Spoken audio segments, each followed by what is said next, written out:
Now, we grade the students, but how do we determine if a school is good or bad? NewsHour education correspondent John Merrow explores the question in this report.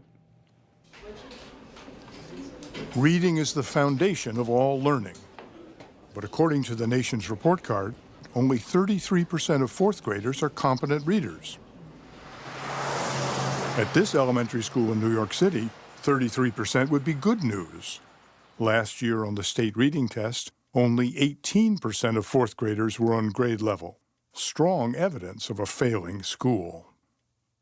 1, 2, 3, 4, 5, 6, 7, 8. By contrast, this school is filled with enthusiastic students. So we got one, the setting, the character. Now we got the plot. Okay, so I can say... Teachers provide a supportive and nurturing environment. The two of them, they know what's going on. Principal Jorge Perdomo is a dedicated leader. Today says it, and what else? And the students are excited to learn. Strong evidence that the school is a success. But what you are looking at is in fact the same school, PS1 in New York City's South Bronx. It serves about 700 students from pre-K through 5th grade, most of whom qualify for free lunch. Based on its reading scores, the school is failing, but in person, it seems to be thriving.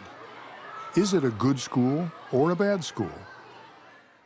There may be a lot of schools like PS1. How should they be judged? Do you believe what you read or what you see? Could educational quality be like beauty in the eye of the beholder?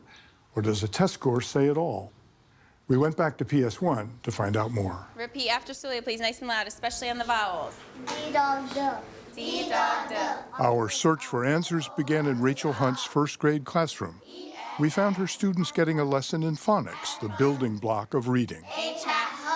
They're learning that letters make sounds, that groups of letters make different sounds, and that when you put those letters together, they make words. It may appear to be a simple lesson, but it's not. And make it say Ms. Hunt's students seem to be getting it. here? Good. What they are doing is called decoding, but decoding is only half the battle. Understanding what the words mean is a much harder skill called comprehension. It's where many children fall flat. Okay, your eyes closed, no cheating. To test that skill, I took over the class, asked the kids to close their eyes, and wrote a nonsense story on the board. Okay, you ready to read the story? The blue pancake went swimming and ate a frog. Is there anything wrong with that story? Yes. Or what's wrong with that story? There's no such thing as a blue pancake. There's no such thing as a blue pancake. All right, is there anything else wrong with that story? Pancakes don't have no mouth. Pancakes don't have a mouth. Anything else? They don't They can't swim. Okay, so maybe it's not a very good story. The blue pancake went swimming. Catherine O'Too's first graders across the hall were also able to understand the story. Is there anything wrong with that story? It doesn't make sense because a pancake can't A swim. pancake can't swim? Is there anything else? Pancakes can't eat anything because they don't have a mouth. Because they don't have a mouth. By the end of the day, it was clear to me that most of PS1's first graders were on their way to becoming competent readers. So what happens between first and fourth grade? Remember, according to last year's state test, only 18% of fourth graders at PS1 were reading on grade level. Okay, so what piece of evidence in this book proves that? We went upstairs to Michelle Alpert's fourth grade class to find out. In first grade, it's all about reading the words, and everything is so literal. But by the time you get to fourth grade, there's a much bigger thinking component. The fourth grade is a lot harder, a lot harder. Brenda Cartagena has been teaching for 12 years. If you look at the test, the third grade test, and compare it to the fourth grade test, it's night and day. The state's fourth grade reading test expects students to draw inferences and conclusions from what they read, a complicated skill. But why aren't children able to meet the demands of fourth grade? Alpert believes that by the time students enter her class, their often difficult home lives have started to take a toll. They're not as innocent anymore. They're realizing the things that are affecting their schoolwork. You know, I mean, I have homeless students in my room. I have students with fathers in jail. there's drugs. So that obviously comes into play at a certain point as well. Both teachers believe that the social and academic challenges their students face in the early grades catch up to them by fourth grade. So I have readers even as low as first grade through sixth grade. In your fourth grade class? Right. So your job is to do what? Make miracles. I wondered how the fourth grade class might perform on the state test this year and asked Ms. Cartagena to send me 2 of her students who were reading below grade level. I don't hunt to kill. Jeanette, I who hunt is to 9, discover. came first. So far, I have helped to find many new species. I asked her All to read a kinds of passage about dragonflies from flying last year's colors. state test. About 5,500 dragonfly species buzz around the world. Who doesn't like looking at these amazing insects? What are species? Many kinds. Kinds of species, right, exactly, yeah. Late in the summer, on a cool evening, Next came Brian, who was 11. Father heard a song high in the tree. Listen, when it grows bigger, it left its shell behind, Wow, yes, I know this word is an interesting one. motionless. What does that mean? So it means like it stood there without moving for a Without second. moving. Okay, no motion. I also asked them questions from the tests. Which word best describes Abby?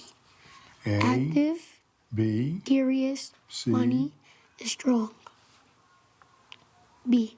B, which is? Because she was finding out, she asked her dad, how does a cicada get out of his shell? Read the question and tell me the answer. According to the article, what can adult dragonfly do? A, Living for years. B, B, flying backward. C, Walk on legs. D. Swim in water.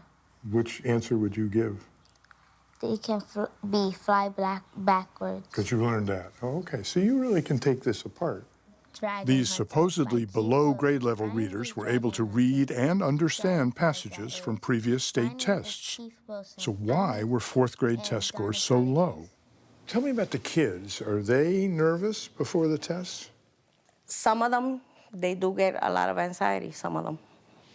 Some of them will shut down because they get so nervous. In many public schools, before students take state tests, they spend up to several weeks preparing and practicing.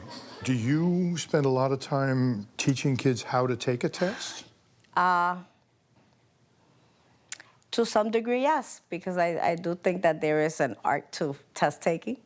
So I want to give them whatever strategies I can to make them more successful, especially my lower functioning ones. For school leaders and policymakers across the country, test scores are typically the only evidence used to determine whether a school is doing a good job. The stakes are high. The system takes the fun out of reading. I want them to read for enjoyment. I want them to grab that book because it's fun. I tell them reading, you travel, you meet new friends, you learn how to do new things, but it's very difficult, they take the joy out and then it's hard to infuse it back. I don't know what the better solution is, but I do think obviously that this puts way too much value on test scores. There has to be some sort of, something else taken into account if you really want to measure a school success, a teacher success, a student success. Or a fictional character. So what do you think? Is PS1 a good school or a bad school?